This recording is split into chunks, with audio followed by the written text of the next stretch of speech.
Si tu peux me donner une minute, tu sais, il faut qu'on se rende compte qu'au Cameroun, je me suis trompé pendant des années sur mon analyse du Cameroun, sur même la définition du régime, sur quel type de régime on était au Cameroun. À un moment, j'ai cru qu'on était dans une dictature. Après, j'ai cru à un moment qu'on était dans une monarchie. Mais après, on n'est même pas dans du socialisme. C'est même pas de la démocratie. Tu vois ce que je veux dire? Mais c'est un régime particulier, ça s'appelle le régime de la conservation du pouvoir. C'est un régime dans lequel tout est mis sur pied pour que rien ne bouge, pour que les mêmes personnes restent aux affaires. C'est un régime... Et là, vous en voyez un peu président de la République qui lui-même parle de l'inertie. Ben, bien sûr, mais tu sais, l'un des problèmes avec la conservation du pouvoir, c'est l'effet que ça a sur les populations. Pour conserver le pouvoir, il faut zombifier les populations. C'est-à-dire? C'est-à-dire qu'il faut rendre les populations totalement inertes à leur propre souffrance. Il faut rendre les populations impuissantes. Il faut leur démontrer qu'elles ne peuvent rien faire pour pouvoir améliorer leurs conditions de vie. Ça veut dire, je vous prends un truc comme le vote. Il faut démontrer aux populations que voter ne sert à rien. Que même si elles votent, le résultat sera toujours le même. Comme ça, ils n'auront pas voté. Il faut orienter la créativité quand on est dans un contexte de conservation du pouvoir.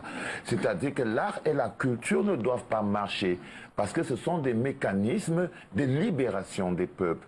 Alors, et qui peuvent être, à contraire, aussi des mécanismes d'endoctrinement du peuple. Donc si vous êtes dans la logique de conservation du pouvoir, vous devez utiliser l'art pour endoctriner le peuple. Ça voudrait dire qu'il faut très vite mettre de côté le côté éducation, le côté formation qui existe dans la musique et mettre en avant le côté divertissement et le côté dépravation des mœurs. Et il faut démontrer aux artistes que, ben voilà, si vous faites ce type de musique, vous pouvez être des stars dans votre environnement, mais si vous faites cet autre type de musique, ça n'arrivera jamais. Donc tout d'un coup, vous pouvez faire une chanson qui dit « Pays tue les jeunes », avoir une démarche et tout ça.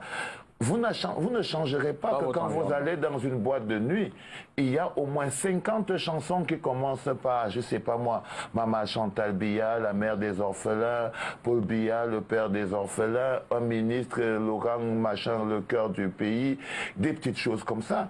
Et il faut à tout prix orienter la créativité pour que tous les autres artistes qui viennent et qui veulent faire de la musique, sachent quelle direction il faut prendre pour pouvoir s'en sortir dans notre... J'ai décidé de vivre et de supporter les coups, parce qu'il faut bien se rendre compte que vivre en marge d'un processus bien normal, qui veut que tu es une star, quand tu as fait une chanson débile, tu es allé chanter à l'école des gamins là-bas à la présidence, et tu as fait ta photo avec Samuel Eto'o sur Facebook, donc tout d'un coup tu es devenu une star, quand tu travailles dans ce genre de contexte, il faut très bien que tu te rendes compte que bah voilà, ces genres de choses ne doivent pas te toucher.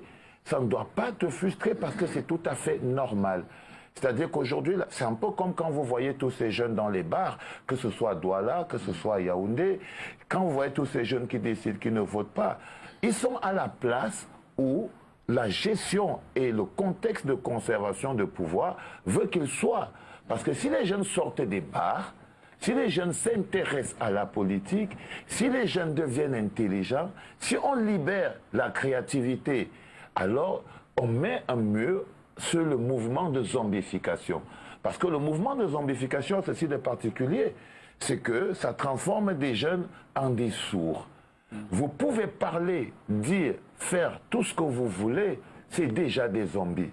Et après 32 ans, c'est tout à fait normal que tu dises à un jeune, « Eh, mon frère, est-ce que tu sais qu'il est quand même important qu'on aille s'inscrire sur une liste électorale et te dire que mon ami, ça va servir à rien. » Ça m'intéresse pas.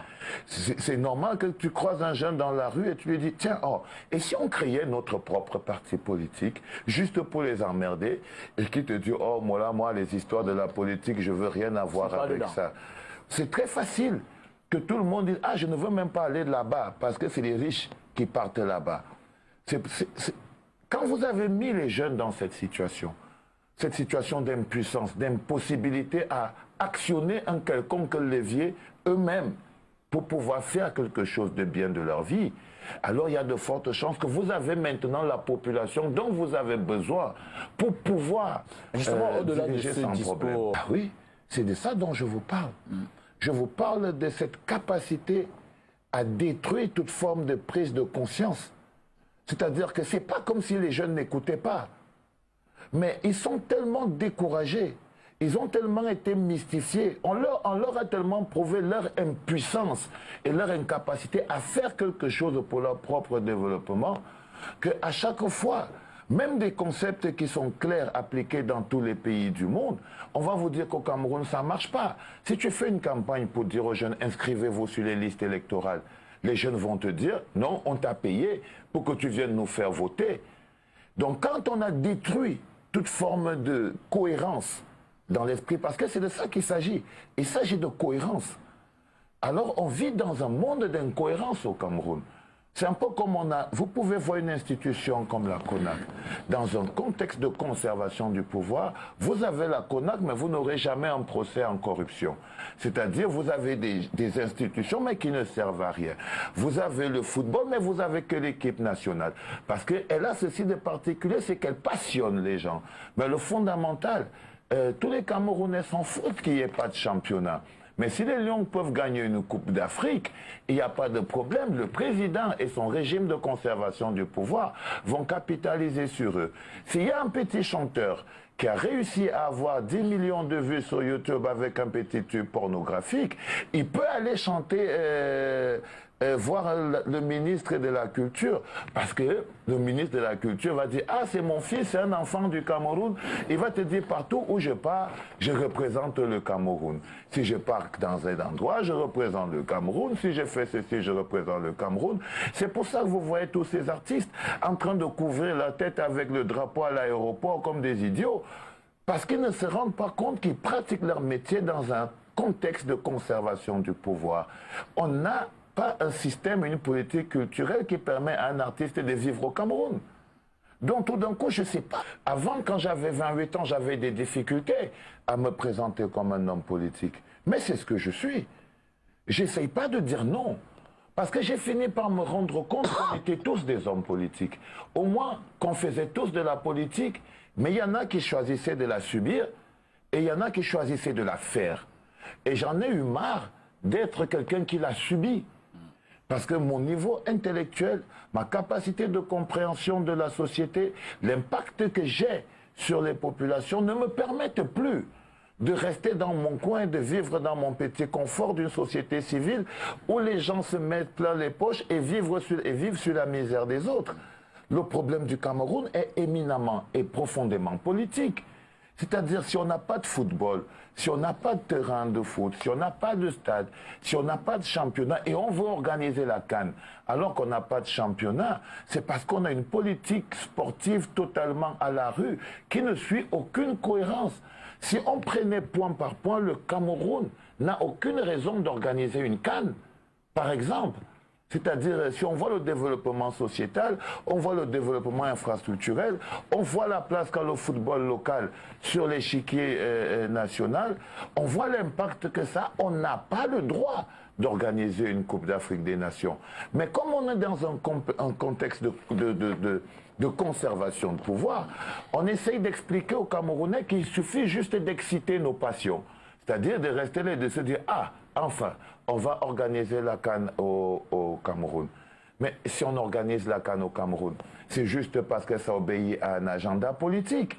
Ce n'est pas parce qu'on a réussi à se positionner comme étant un grand pays de football, un pays où les gens vivent du football, un pays où il y a une réelle émulation politique du football, ou un pays qui, économiquement, rapporte quelque chose au football. À quoi le football rapporte? Rien.